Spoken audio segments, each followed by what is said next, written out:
Hello, welcome to my channel. Today I am going to complete this portrait. You can watch if you want to see how the process going on.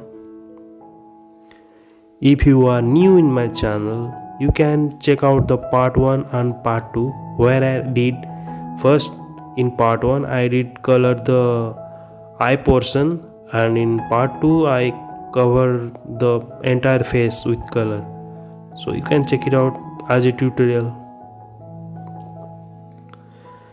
For hair I am using black, brown, and for skin I used yellow, orange, pink and brown. If you watch till the end, you will see there will be a shadow under the chin,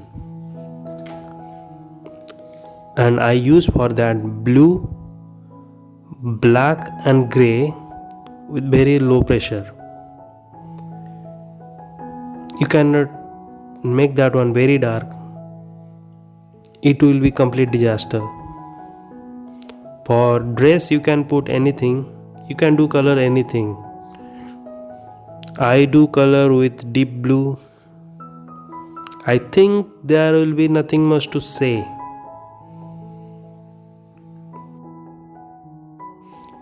And you can see there is a earring, and I have no idea how to make that earring. I can color that earring, so I just leave that one.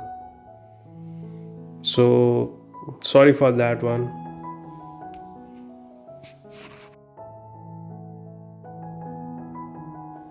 So entire video will be in time lapse. You can watch till the end if you want. And again, thank you for watching my video.